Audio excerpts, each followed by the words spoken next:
Back in the days of the old Habsburg Empire, there was a town called Budweis in Bohemia, and the inhabitants of Budweis were called Budweisers. There were people there of Czech and German identity and ancestry, and they basically got along fine. They spoke Czech and they spoke German. There was a large amount of crossover, and there was a kind of lingua franca that evolved generically that most people spoke. Um, as for these two cultures, I suppose, and in every culture that's ever existed, there were differences. Um, the German culture was, I suppose, richer. The language was broader and older, and there was more literature in German. And if you wanted to get by, if you wanted to become um, not even an intellectual, but to become part of the educated class, as it were, you would need to master the German language and culture, which many Czechs did, by the way, and they were absolutely welcomed by the Germans to do this, and they lived pretty much in harmony, as much as two peoples in the one area being human beings and everything that comes with that can do.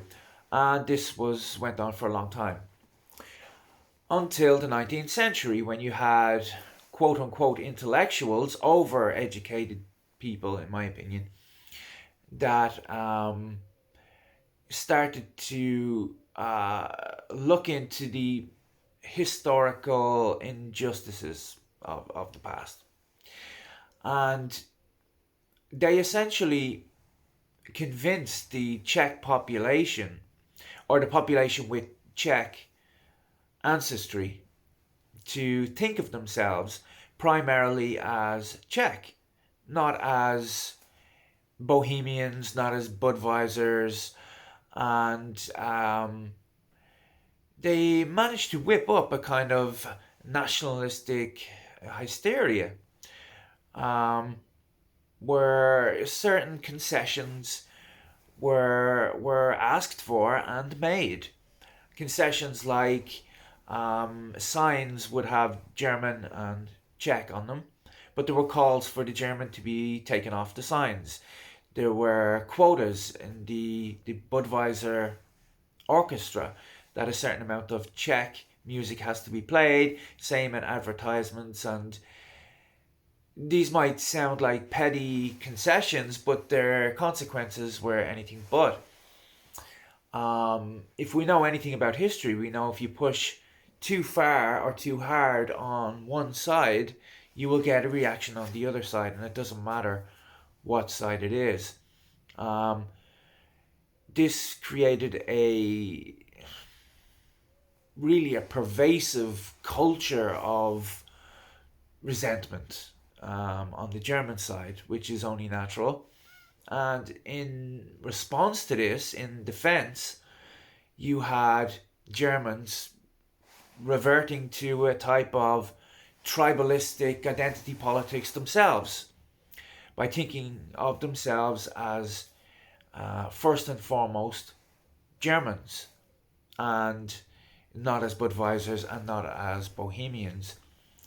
Um, this became particularly poignant after World War One, with the collapse of the Habsburg Empire in 1918, um, where the Germans wanted to be essentially incorporated into neighboring Germany. Um, and this is why Hitler found it so easy to invade the Czechoslovakia, essentially, especially the western part of Czechoslovakia was known as the Sudetenland. The most of the people in this area were Czechoslovakians of German ancestry, and because of the the culture in recent times where there was a revert to tribalism and violent outbreaks between the two groups, the Germans, understandably, in my opinion, didn't want to have anything to do with Czechoslovakia and wanted to be essentially annexed by Germany. I say essentially too much, don't I? And this is what happened. Hitler rolled into Czechoslovakia, easily took over the western part of the country, encountered more resistance as he went east, but he took over the whole of Czechoslovakia without much hassle at all. Um, this all started with people looking into the past and past injustices, um, where Czech nationalists that revolted against the Habsburg Empire way back in the 1600s had their land confiscated and given to the Germans. Every group can find past injustices if they look into history. Absolutely every group. I'm Irish. The examples are endless. If you're English, it's the same. You will find past injustices, and it inverts as well. The oppressor at some stage in history becomes the oppressed, and vice versa. And this is the way human history goes. How you think you can make restitution to people that are dead 300 years is beyond me. And what it does is it creates a culture of really terrible resentment between groups. And when you revert to tribalism, you get violence. Any cohesion that was there is gone, and you see it right up until 1945 in this part of the world, where German refugees were expelled from Czechoslovakia, and many of them died, were massacred, starved to death. Where the women were raped en masse, and there are Germans today still looking for recompense in this regard. So, if the past injustices could have just stayed in the past, this could have been averted.